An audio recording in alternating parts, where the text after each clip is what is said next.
Meenakshi YouTube channel చూస్తున్న వారందరికీ ధన్యవాదములు. నమస్తే. చాలా వీడియోలు చేసి పెడుతూ ఉన్నాను. మరి నచ్చినట్లయితే లైక్ చేయండి, షేర్ చేయండి, సబ్స్క్రైబ్ చేయండి. నెల 14వ తారీఖు మిథున రాశిలోకి గురుగ్రహం ప్రవేశం, గోచార ఫలితాలు, 12 రాశుల వారికి ఫలితాలు. ఇక్కడ చూడండి, ఒక చార్ట్ గీసి ఉన్నాను. ఈ గురుగ్రహం వృషభం నుండి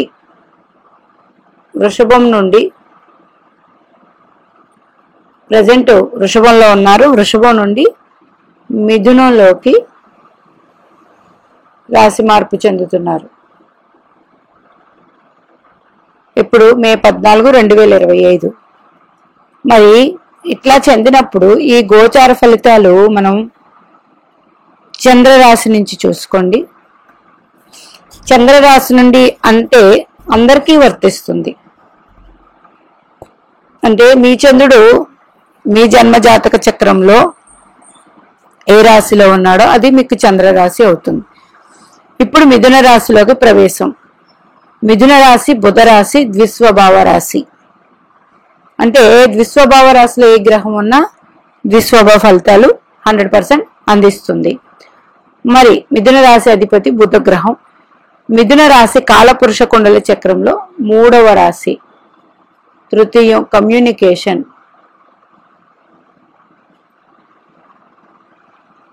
రాశిది అంటే ఒకరినొకరు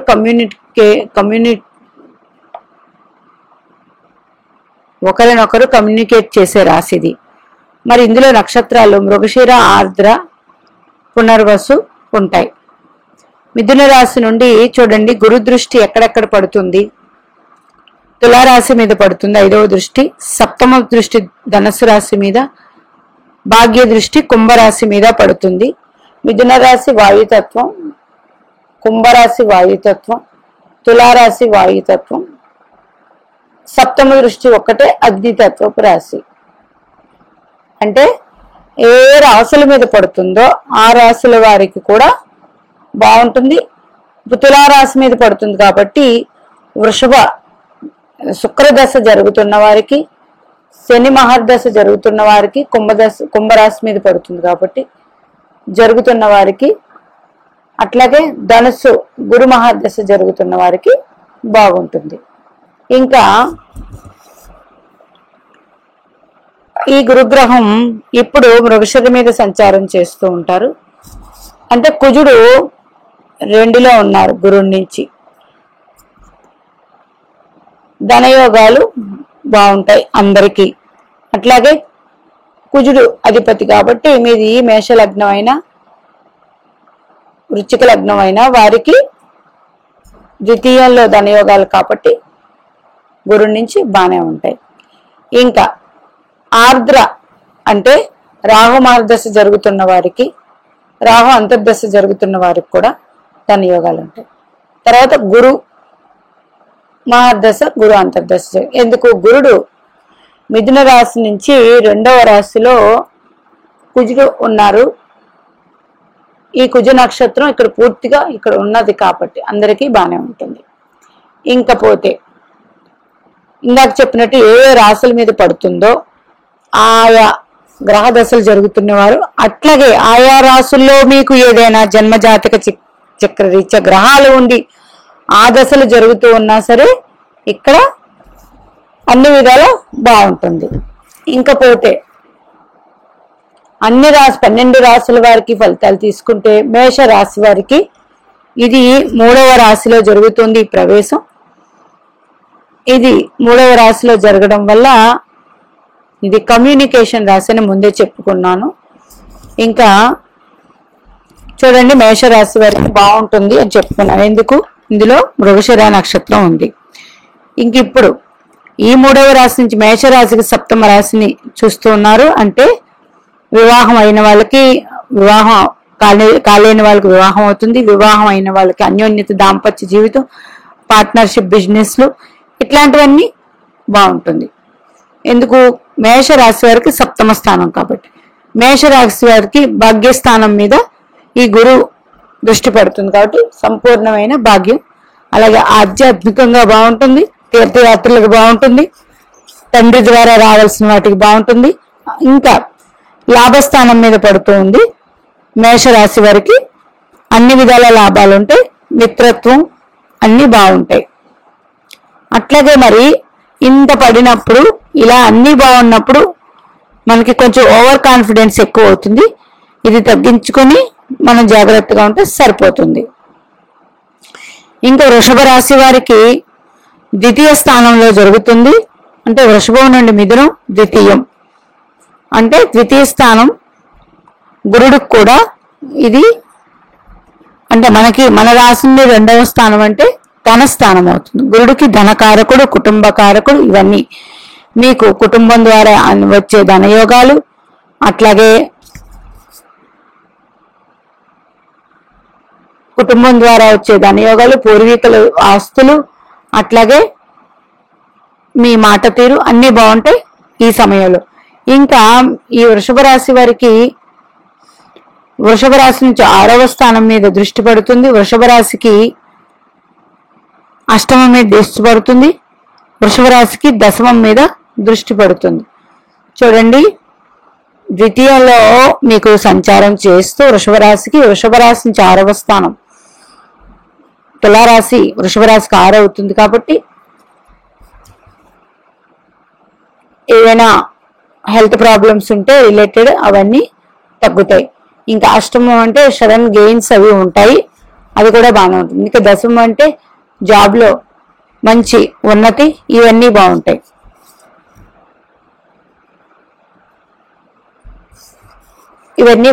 అన్నీ బాగున్నప్పుడు కొన్ని విధాల ఇబ్బందులు ఉంటాయి కాబట్టి కొంచెం జాగ్రత్తగా ఉండి ముందుకు నడుచుకోవాలి.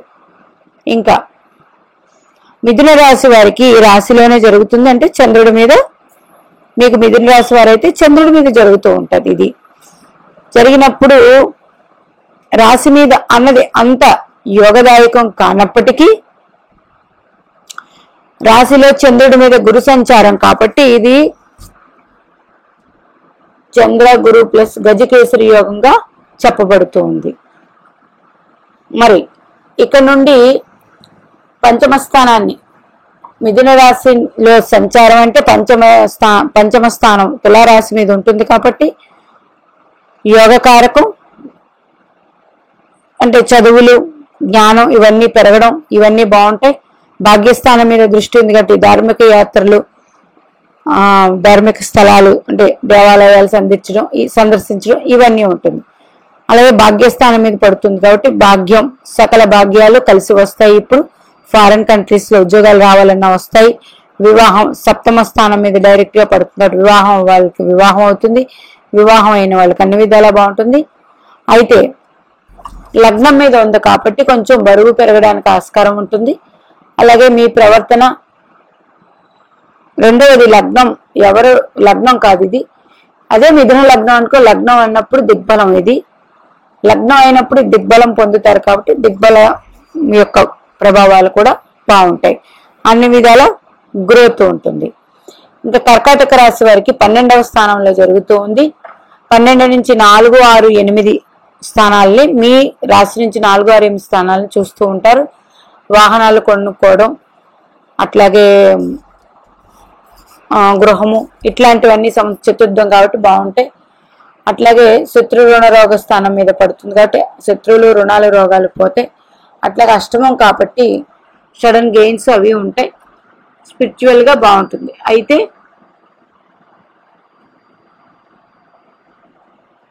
12వ స్థానం కాబట్టి ఎక్కువగా మీరు మంచి కోసం దాన ధర్మాలు చేస్తూ ఉంటే ధనం అనేది దాన ధర్మాల రీత్యా ఖర్చు అవుతుంది. ఈ విషయంలో జాగ్రత్త అవసరం. అంటే చెడు ఖర్చు కాకుండా మంచి ఖర్చుగా మార్చుకోండి. ఇంకా సింహరాశి వారికి లాభస్థానంలో జరుగుతుంది కాబట్టి అన్ని విధాలా మంచిది. సింహరాశి తృతీయ స్థానాన్ని చూస్తున్నారు, సింహరాశికి పంచమ స్థానాన్ని చూస్తున్నారు, సింహరాశికి సప్తమ స్థానాన్ని చూస్తున్నారు. వివాహం అవ్వాల్సిన వాళ్ళకి వివాహం అవుతుంది. ఇన్కమ్ లెవెల్స్ అన్ని పెరుగుతాయి. గౌరవం, కీర్తి ప్రతిష్టలు అన్ని పెరుగుతాయి.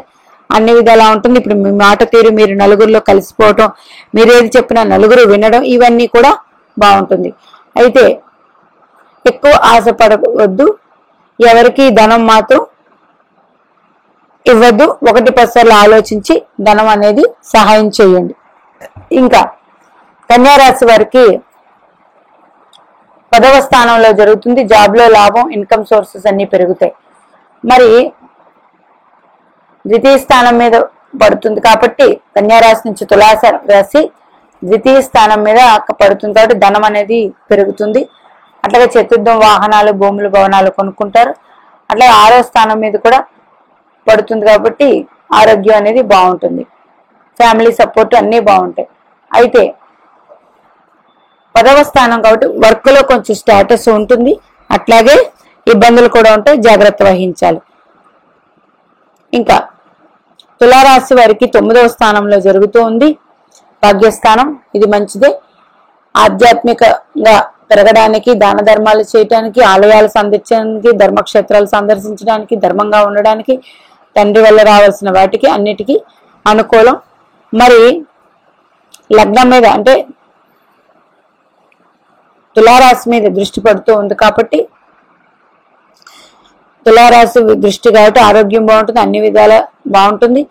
అట్లాగే తృతీయం మీద కాబట్టి అది కూడా నలుగురిలో కలిసిపోవడం, చిన్న చిన్న యాత్రలు చేయడం, ఇవన్నీ బాగుంటాయి. భాగ్యస్థానంలో జరుగుతుంది కాబట్టి ధార్మిక యాత్రలు చేస్తారు, కీర్తి ప్రతిష్టలు, పూర్వీకుల ఆశీర్వాదాలు ఇవన్నీ లభిస్తాయి. అట్లాగే పబ్లిక్ లో కీర్తి ప్రతిష్టలు బాగుంటాయి.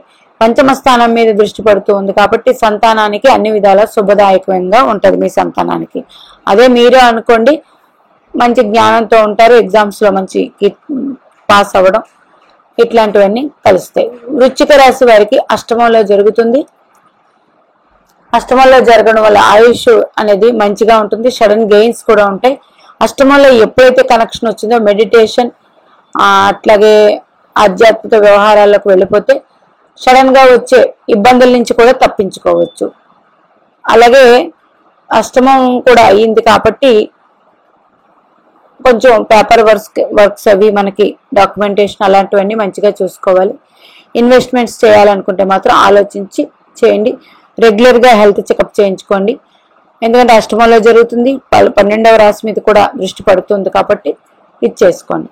ఇంకా ధనుస్సు రాశి వారికి సప్తమంలో జరుగుతుంది. మిథున రాశి సప్తమం అవుతుంది. వివాహం కాలేని వాళ్ళకి వివాహం అవుతుంది. అట్లాగే పార్ట్నర్షిప్ బిజినెస్లు అవి బాగుంటాయి. అలాగే పబ్లిక్ లో సప్తమం కాబట్టి ఇమేజ్ పెరగడం, లాభం అవన్నీ ఉంటాయి. ఇంకా 11వ స్థానం మీద దృష్టి కాబట్టి లాభం బాగుంటుంది, ఆరోగ్యం బాగుంటుంది, ఇవన్నీ కూడా. మకర రాశి వారికి 6వ స్థానంలో జరుగుతూ ఉంది. శత్రువులు, రుణాలు, రోగాలు పోతాయి, అన్ని విధాలా బాగుంటుంది. అట్లాగే ద్వితీయ స్థానం మీద పడుతుంది కాబట్టి దృష్టి కుంభరాశి ద్వితీయం కాబట్టి ధనం పెరుగుతుంది, ఇన్కమ్ సోర్స్ పెరిగితే మీ మాట తీరు ఇప్పుడు బాగుంటుంది, అన్నీ కూడా ఉంటాయి. అయితే డిసిప్లిన్ గా ఉండాలి, ఉన్నట్లయితే బాగుంటుంది. అలాగే జాబ్ లో కొంచెం తక్కువ మాట్లాడుతూ ఉండండి, ఎక్కువగా 12వ స్థానం రిలేషన్ వచ్చింది కాబట్టి ఆధ్యాత్మిక చింతన, దాన ధర్మాలు అవి చేస్తూ ఉండండి. కుంభరాశి వారికి పంచమంలో జరుగుతుంది, ఇది మంచిదండి. కుంభం, మీనం, మేషం, వృషభం, మిథునం మంచిది.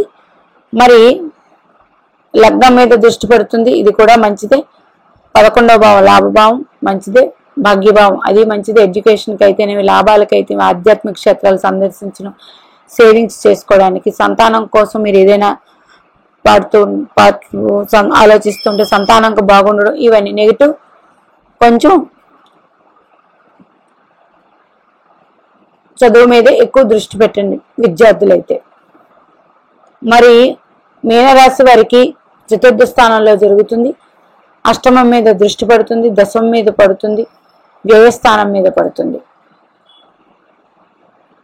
ఎప్పుడైతే మోక్షస్థానం మీద పడుతుందో మనం మంచి కార్యాలు చేస్తే ఇంకొంచెం మంచి అన్నది చేసుకోవచ్చు, ఆధ్యాత్మికంగా గుడ్ రిజల్ట్స్ ఉంటాయి. వాహనాలు కొనుక్కోవడం ఇవన్నీ కూడా లాభాలు కలిగి ఉంటాయి. ఇప్పుడు ఇవన్నీ చెప్పినవి ఇది ఒక పరిణామాలు. ఇంకా మరొక వీడియో చేస్తాను, ఏ నక్షత్రాలు ఇప్పుడు లగ్నం నుంచి చూసుకుంటే ఏ గ్రహాల మీద సంచారం ఎట్లా ఉంటుందో అది కూడా వేరొక వీడియో చేసుకుందాం. అట్లాగే గురుగ్రహం ఏ ఏ నక్షత్రాల మీద ఇప్పుడు సంచారం చేస్తుంటారో ఆ నక్షత్ర దశల వారికి ఆ నక్షత్రాల వారికి బాగుంటుంది.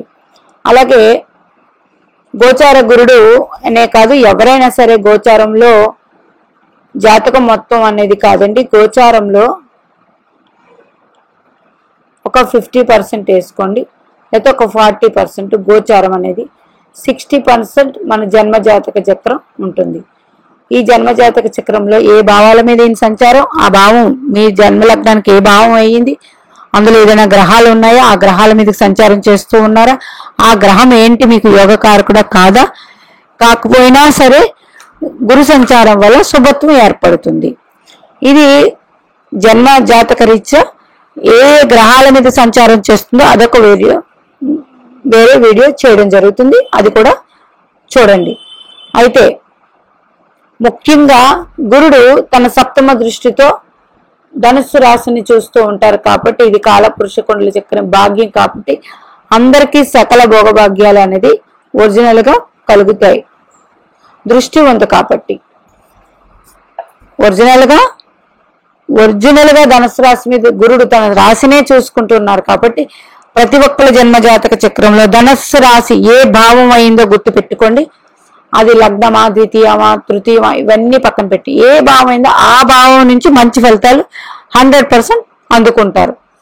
గురువు తన స్వక్షేత్రాన్ని డైరెక్ట్ గా చూస్తూ ఉన్నారు కాబట్టి అందులో ఏదైనా గ్రహాలు ఉంటే ఆ దశలో బాగుంటాయి, లేవు సకల భాగ్యాలు కలిగితే మీకు ఏ భావం అయిందో ఆ భావం నుంచి మాత్రం మంచి ఫలితాలు. పంచమం అనుకోండి, పిల్లల వల్ల కానీ మీ జ్ఞానం వల్ల కానీ మీరు చేసుకునే పూజాఫలం కానీ ఇప్పుడు అందుకుంటారు.